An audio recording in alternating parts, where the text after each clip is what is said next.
Welcome to the comprehensive DDD guide. In this 10-part series, I will explain everything you need to know to start off and become an excellent DDD player and unleash the power of capitalism with our corporate demons. Part 6. Play into time combos. In the last part, we have learned how to go second and OTK our opponent. But we have noticed that sometimes people will try to cheese out a win by going into time. That's why I will show you today how to win in time with our DDD deck. Our key players are Oracle King Dark and Super Doom King Purple Armageddon, and I will explain in shortly why they are very important for playing into time. First things first, we start off with Oracle King Dark. Oracle King Dark has one of the most simplest effects. She converts every burn damage that we take into life points. So if our opponent decides to play into time by using a Tax Dragon, for example, or a Black-Winged Exalt Dragon, we can just convert it to life points and instantly win from there. Next one is Purple Armageddon. He's a very straightforward guy. You can target and pop a monster and burn the opponent for half the attack of that monster. You have already met him for the going second lines, but this time he plays a mandatory role for playing into time. So depending on the game state, you have two options. Either you burn your opponent so that he has less life points than you, or you convert the damage that you would take with your Dark. And that's it. That's how you play into time. Now let me show you some possible first turn boards when we go into time. First, the minimal going first time Endboard. We always try to go into a life Machinex with a contract up and a Dark. By having a life Machinex, we have the defensive capabilities to mess up the plays of our opponent. And with the Dark, we try to pressure our opponent to make quick and hasty plays, because if he doesn't and he can out the Dark, we will gain even more life points in the turn afterwards. That would be a win-win situation for us. And if you want to really upgrade our first turn time Endboard, we can even go into a Big Caesar too, who has even more defensive capabilities by negating 2 special summons. On to the checkpoints. So if you really want to get into a Dark, it's very easy, because she only needs 2 DDs to fuse from, so you have plenty of options, like a Swirl in hand, a Necro Slime in the grave, or a Swamp King live. Next one is Purple Arma. He on the other hand has more restrictions by requiring 2 DDDs. So the only option to get him out is by using the Dark Contract with the Swamp King. And you must have at least 2 DDDs somewhere laying around, like in your grave, on the field, or in the hand. He's a bit harder to get out than Dark. But that's fine, since you only want to use him going second, so that's okay. And I will show you in a couple of minutes how you can actually do it rather easily, all the time. But before I show you the combos, obviously I have to show you the card placement of your board again. Okay, so you remembered that already, huh? Good, moving on. Now let's go into the time combos. First, we start off with the gate combo. This is the 1-card combo for going into Oracle King Dark. If you have watched my last video, you know how to go with the gate combo. You basically fetch your copper to then summon it so that you can foolish the Lamia and so on and so forth. But this time we divert from that combo path to not get into our Big Caesar, but into our Oracle King Dark instead. That means when we go into our Gilgamesh, when we activate our setting scale effect, we set Gryphon and Thomas as our scales, right? And then we pen summon out our copper and then pop our Gryphon so that we can fetch it back with our Thomas to then special out our Gryphon. You can see it in a minute.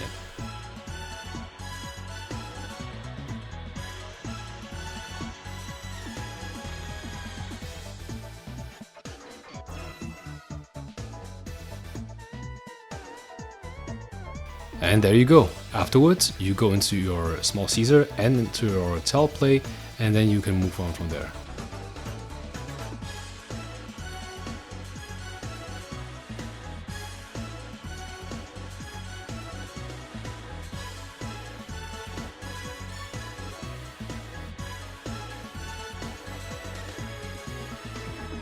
With Tell, you now foolish your Necro Slime, and with Necro Slime you go into your first small Genghis. This is basically the exact same thing as you do when you do your 1-card gate combo to go into your Big Caesar. Now you want to trigger the effect of your small Genghis to revive your Small Caesar to fetch our Swamp King.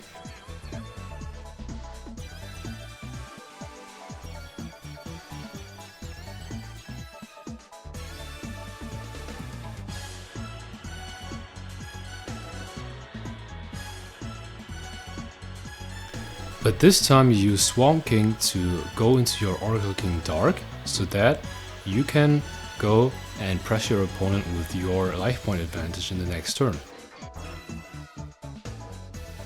Finish off with Machinax, and then you just have to wait and see what your opponent plays. Next one, Copper and Gate. So with Copper we gonna Foolish our Necro Slime, and with Gate we gonna fetch our Gryphon.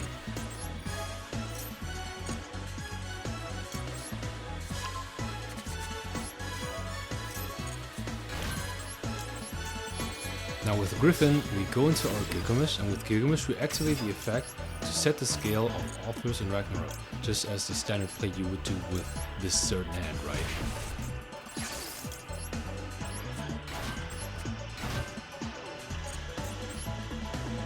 Now we go into our Small Caesar, but this time we don't go into our Tell. We instead want to dump our Small Caesar right away, so that we have enough material for our Necro Slime to be light. With Small Caesar, we now want to fetch our Pattern License instead of our Swamp King, because Pattern License is a small floodgate and is additionally a burn effect too. And with Necro Slime we go into our Oracle King Dark instead of Small Genghis. And now we trigger the Reborn effect of Ragnarok so that we can reborn our Gryphon to fetch our Headhunt. And with that, we actually gain our life points again, making us having 8,000.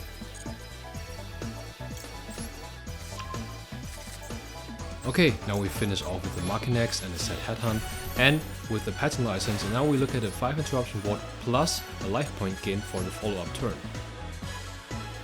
Next one is Gryphon with any level 4. So we start off with summoning a level 4 and then summoning a Gryphon, and then we go into our Gilgamesh play.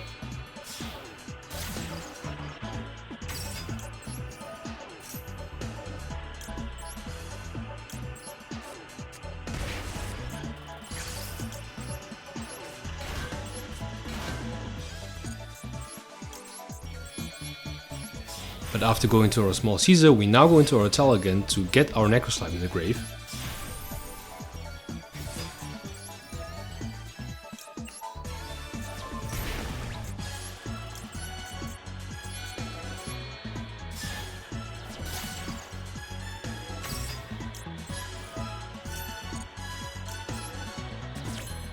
Now we go into our Small Genghis.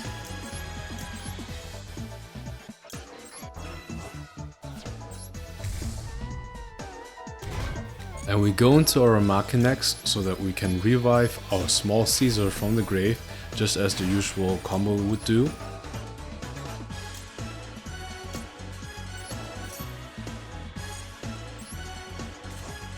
Now we're gonna use our Authors to pop our Small Caesar and our Author so that we can fetch our Swamp King.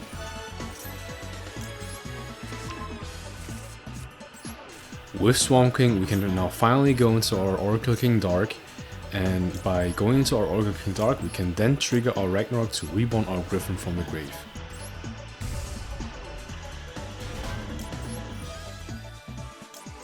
With Gryphon out, we can now fetch for Headhunt, gain 1000 life points, and then we have 3 interruptions with that board and potentially more life points in the following turn.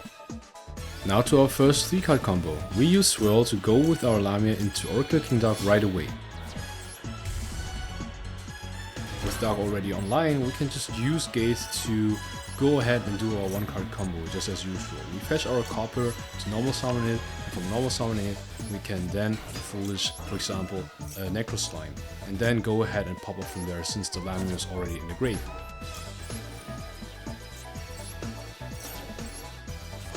Now you basically do your 1-card combo, meaning you go with your Lamia and your Copper into your Gilgamesh. From Gilgamesh then you can scale your Gryphon and your Thomas just as usual, can summon out the Copper to then destroy the Gryphon to boost the attack, and then fetch it back with Thomas to then special summon from the hand in defense position to go to your other Small Caesar.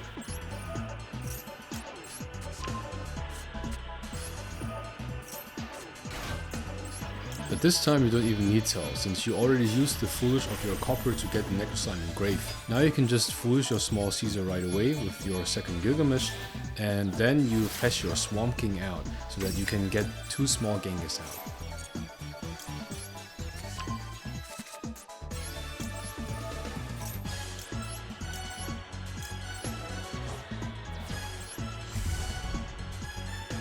Don't forget to reborn your Gryphon by going into your Machinex, and then you can go ahead and use the Gryphon to fetch Headhunt.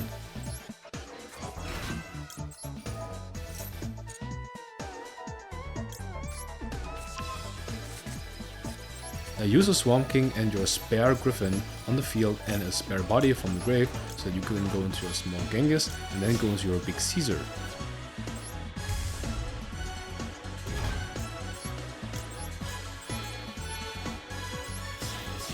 Now remember to set Headhunt, and now you're looking at 5 interruptions with 1000 life points advantage plus life point gain. That is insane in time. Next one, Swirl, Lamia and Kepler. Use your Swirl to go into your Oracle King Dark right away, and then use your normal summon Kepler to go into your 1-card combo line just as usual.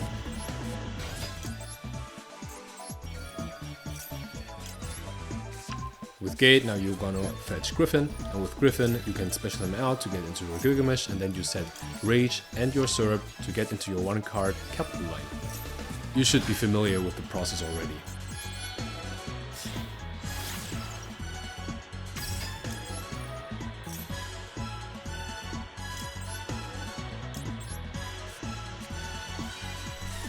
Now you want to pen summon out your Kepler and Gryphon, and now you want to use the effect of Syrup to level up Kepler to level 4 so that you can overlay it into your small Caesar.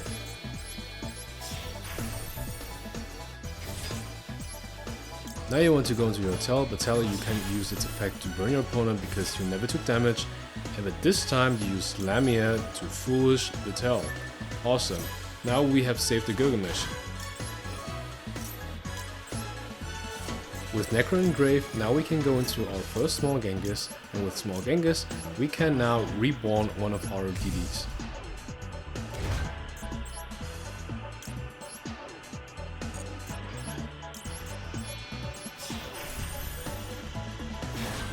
We're gonna use the reborn of small Genghis to go into our small Caesar, and from then onwards we can link it off with our spare Gilgamesh so that we can get a Swamp King.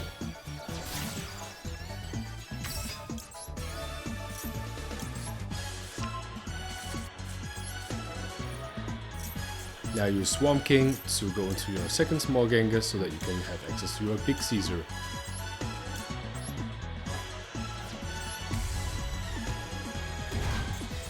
Now look at this board. We have now 6 interruptions plus 1000 life points advantage plus life point gain and a floater.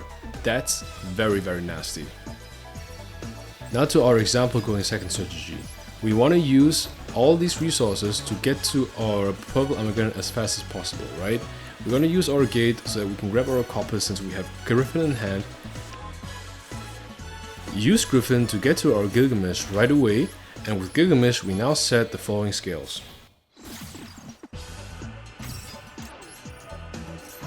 We're going to use Authors and Cerberus. And we're going to use Gryphon to pitch our Necro Slime. We're going to use our Copper to foolish our Ragnarok from the deck to the grave.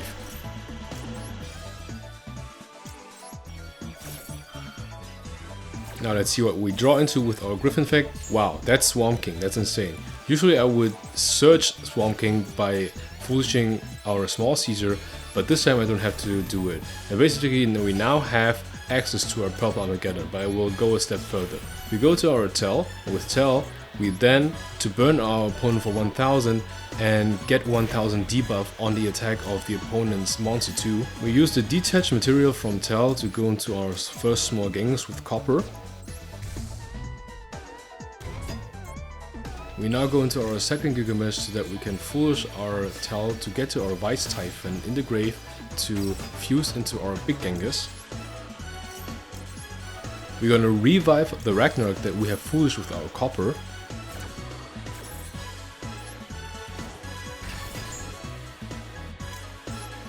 Now with Ragnar, we can now revive our small Caesar from the grave.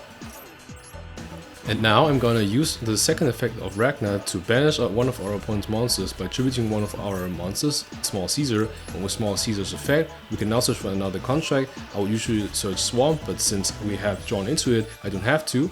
Now I can go with Vice Typhon into our big Genghis to basically shut down the other back row that is still left. And finally, we use Swamp to use our spare materials from the grave to go into our purple Armageddon.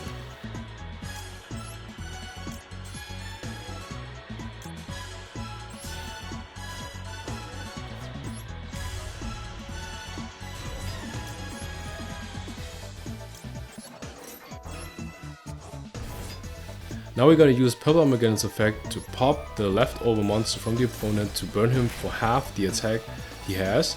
He can smash out something else, but we don't care. And now we have to buff our Purple Armageddon for one last push for lethal.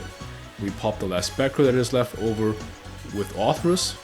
We can use our subs since we have already used this effect. And now we go for a game with our Machinax, of course.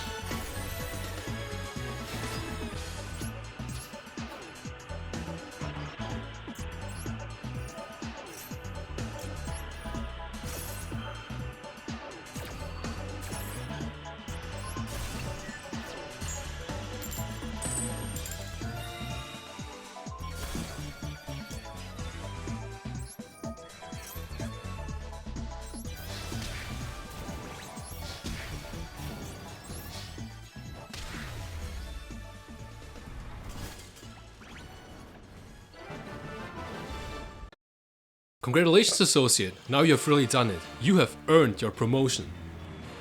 You are no regular employee in this demon company anymore because you really know your stuff. You are the manager. But since you're the manager now, you now have access to information that the demon company hid from you previously. Because some of our demons have hidden abilities that most people don't use or recognize. But I will show you these things so that you can use them to their fullest. Next time in the DDD guide, advanced use of DDDs. Use every effect of the DDDs and ascend to another way of playing the game.